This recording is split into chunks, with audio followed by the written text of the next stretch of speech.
అందరికీ నమస్కారం. నేను మీ గంటి ఉష. నా మిత్రులకి, శ్రేయోభిలాషులకి, సబ్స్క్రైబర్స్‌కి అందరికీ కృతజ్ఞతలు, శుభాభినందనలు. దసరా నవరాత్రులు జరుగుతున్నాయి కదండీ! అమ్మవారిని పరిపరి విధాలుగా అలంకరిస్తారు. పరిపరి విధాలుగా పూజిస్తారు. పలు రకాల దీక్షలు తీసుకుంటారు. అన్నింటినీ వెరసి నవరాత్రి ఉత్సవం, నవరాత్రి దీక్షలు, నవరాత్రి పూజలు ఇవే చెప్తారు. అయితే దసరాల్లో సహజంగా కొంతమంది బొమ్మల కొలువులు పెడతారు. అలాగే ఆహ్, పుస్తక పూజ ఖచ్చితంగా చేయిస్తారు. చాలామంది ఏంటంటే ఆయుధ పూజ అంటారు. నిజమే. ఆయుధము అనంటే ఇక్కడేంటి అంటే క్షత్రియులు అనేవారు వారు వాడే ఆహ్, అంటే ప్రజారక్షణ కోసం వారు ఏవైతే ఆయుధాలు వాడతారో ఆ ఆయుధాలను పూజించండి అని. అయితే మనకి ఆయుధం ఏంటి అనంటే మనకి కలం ఆయుధం. మనకి పుస్తకం. ఎందుకంటే త్రిమాతలని మనం పలు రకాలుగా కొలుస్తాం. అన్నింటినీ కలిపి మనం ఏమని చెప్తాం? మహాలక్ష్మి, మహాసరస్వతి, మహాకాళి, మహాలక్ష్మి, మహాసరస్వతి స్వరూపిణి అని అంటాం కదా! కాబట్టి మనం ఏంటంటే శారదగా పూజ చేస్తాం. శారద అనగానే ఆమె పుస్తకాన్ని ధరించి ఉంటారు. చేత వీణను ధరించి ఉంటారు. అందుచేత మనం పుస్తకాలు పూజ చేస్తే జ్ఞానం ఉంటుంది. ఆ జ్ఞానం చక్కగా ఉండాలని, బుద్ధి కుశలత పెరగాలని, అది విద్యలో వాళ్ళకి పిల్లలకి రాణింపు తీసుకొస్తుందని, తద్వారా సంస్కారాన్ని కూడా పొందుతారని చేయించేవారు. మరి ఈ మధ్య కాలంలో ఎంతమంది తల్లిదండ్రులు దసరాలొచ్చేసరికల్లా పిల్లల చేత పుస్తకాలు పెట్టి పూజ చేయిస్తున్నారో. ఎందుకంటే మనకి కేవలం సర్టిఫికేట్స్ కోసం, ర్యాంకుల కోసం, మార్కులు అనంటే కాదు. అది కేవలం దాన్ని క్వాలిఫికేషన్ అని మాత్రమే అంటారు. ఎడ్యుకేషన్ అసలైంది ఎప్పుడొస్తుంది అనంటే, మనం పరీక్ష కోసం వరకే చదివేసి వదిలేసాం అయిపోయింది. ఈ ఈ పరీక్ష ఇప్పుడు రాసేసాం, అందులో మార్కులొచ్చేసాయి, మనం ఫస్ట్ నెక్స్ట్ ఫర్దర్ క్లాస్‌కెళ్ళిపోయాం అని అనుకుంటే అది చదువు కాదు. కేవలం ఒక ఎలిజిబిలిటీని సంపాదిస్తున్నట్టే తప్పించి, ఎలిజిబుల్ పర్సన్స్‌లో మళ్ళా ఎప్పుడైనా సరే చూడండి, ఎవరు క్వాలిటీగా ఉంటారో వాళ్ళనే గదా తీసుకుంటారు. మెరిట్‌గా ఇంకా ఉండేది. అవునా? కాదా? అలాగే పిల్లలకి వాళ్ళు చదువుతున్న పుస్తకాలలో వాళ్ళకి ఏ సబ్జెక్ట్ ఇంట్రెస్టో ఆ పుస్తకాన్ని తీసుకొచ్చి పూజ చేయమని చెప్పండి. పూజలో పెట్టమని చెప్పండి. ప్రత్యేకించి ఎందుకంటే షష్ఠి మూల పూజలు అంటారు. సరస్వతి అమ్మవారిని పూజ చేసే రోజు కాబట్టి పుస్తకాలు మా అమ్మమ్మ గారు ఎలా చేయించేవారంటే, మీకు అత్యంత ఇష్టమైన సబ్జెక్టు పట్టుకురండి పుస్తకం. అలాగే మీకు అత్యంత కష్టమైందనుకున్న పుస్తకం కూడా, మీకు అర్థం కాలేదనుకున్న పుస్తకం కూడా తీసుకురండి. అర్థం కానిదెందుకు? అమ్మవారు అనుగ్రహిస్తుంది. మీకు చక్కగా అర్థమైపోతుంది. మంచి మార్కులొస్తాయని. ఏదైతేనే మొత్తం మీద పుస్తకాలు తెప్పించి పెట్టించేవారు. వీటితో పాటు ఇంట్లో పిల్లల కోసం ప్రత్యేకించి చదవడానికని భారతము, భాగవతము, రామాయణము ఈ 3 గ్రంథాలు కూడా ఇళ్లల్లో ఉండేవి. భగవద్గీతతో పాటు వీటిని కూడా పెట్టి పూజ చేసేవాళ్ళం. మాకు తెలుసు.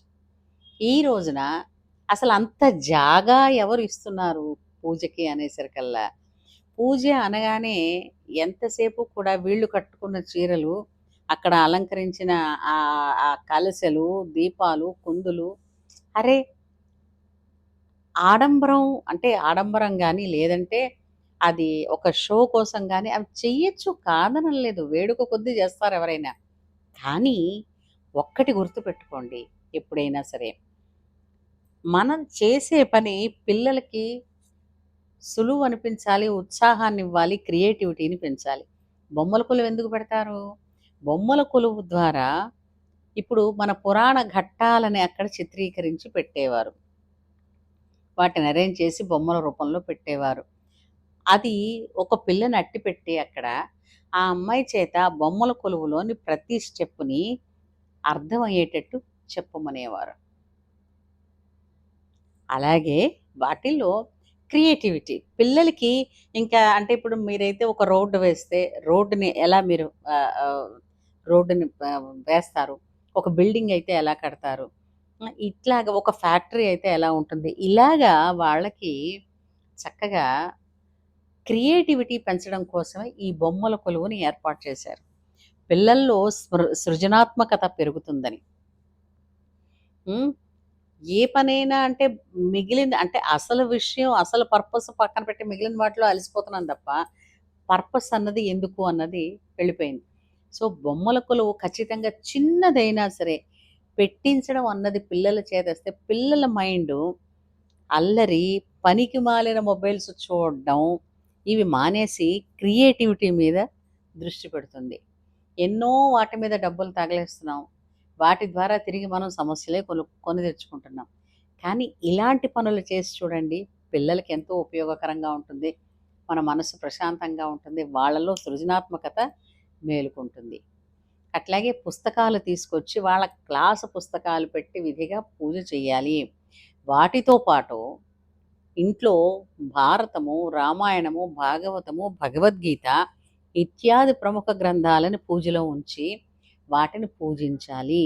ఇవి పెద్దలు ఇప్పటి నుంచి నేర్పిస్తే చిన్నప్పటి నుంచి ఎంతోమంది చేశారు. ఇప్పుడు ఈ మధ్యన కాలంలో కొంతమంది ఏంటంటే ఆహ్, య ఇవన్నీ పాత చింతకాయ పచ్చళ్ళనుకున్నారు.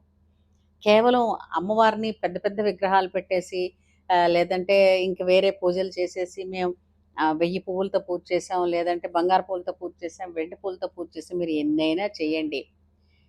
పువ్వులు చైతన్య కుసుమ ప్రియ లలితమ్మ వారికి ఒక పేరుంది చూసారా? చైతన్య కుసుమ చైతన్యము అంటే ఏంటండి? చైతన్యం, కదలిక, ప్రాణం. కుసుమము అంటే మనుషులే చైతన్య కుసుమాలు. మనుషుల మనస్సులు ఆమెకు కుసుమాలుగా సమర్పించండి. ఆమెకిష్టమైనవవి. అవి అర్పించాలంటే పిల్లలకి మనం కొన్ని విషయాలు నేర్పించాలి. ఇలాంటి అంటే ఏది ఎందుకు చేస్తున్నాము అన్నది పిల్లలకి కూర్చోపెట్టి ఓపికగా చెప్పగలిగితే గనక ఆడంబరాల కన్నా ఆడంబరాల కన్నా దాని ఆవశ్యకత ఎంతుందన్నది పిల్లలకి తెలుస్తుంది. ఇది ఖచ్చితం. మీరందరూ ట్రై చేస్తారని తెలుసు. ఎందుకంటే సనాతన ధర్మానికున్న విలువ అది ఇచ్చేటటువంటి సకల సౌభాగ్యాలు, సర్వ సంపదలు సనాతన ధర్మాన్ని పాటించిన వాళ్ళకి ఆ ఆనందం ఏమిటన్నది తెలుస్తుంది. ఇది మనం చిన్న పిల్లలకి ముందు నుంచే నేర్పాలి. చిన్నప్పటి నుంచి నేర్పకపోతే పెద్దయ్యాక తెలియదు కాబట్టి. అందుచేత రేపు పుస్తకాలు పెట్టించండి. పూజ చేయించండి పిల్లలందరి చేత. అట్లాగే సరస్వతి నమస్తుభ్యం వరదే కామరూపిణి విద్యారంభం కరిష్యామి సిద్ధిర్భవతు మే సదా. ఈ శ్లోకం ప్రతిరోజు మా చేత స్కూల్లో కూడా చెప్పించేవారు. ఇంటి దగ్గర స్నానం చేశాక ముందు ఈ శ్లోకం చెప్పించి దేవుడి దగ్గర ఆ తర్వాత వాళ్ళకి టిఫిన్లు పెట్టి స్కూళ్ళకి రెడీ చేసేవారు మా ఇంట్లో వాళ్ళు. మేము కూడా మా పిల్లలకి అలాగే చేసాం. అంచేత ఈ ధ్యాన శ్లోకం ఒక్కటే చెప్తే వాళ్ళకి కూడా ఒక డిసిప్లిన్ అర్థం అవుతుంది. ఒక నమ్మకం ఏర్పడుతుంది. అది వాళ్ళకి ఎంతో వాళ్ళలో కొత్తటువంటి పటిష్టమైనటువంటి ఆలోచనలు, పనికొచ్చే ఆలోచనలు అన్నవి ఉపయోగపడి బుర్ర ఏదో పెడదారి పట్టకుండా ఉంటుంది బుద్ధి. కాబట్టి రేపు పిల్లలందరి చేత ఖచ్చితంగా రేపటి నుంచి దసరాలు పూర్తయ్యే వరకు సరస్వతీ నమస్తుభ్యం వరదే కామరూపిణి విద్యారంభం కరిష్యామి సిద్ధిర్భవతు మే సదా. ఈ శ్లోకం అందరి చేత చెప్పించండి. సరేనా? ఉంటాను.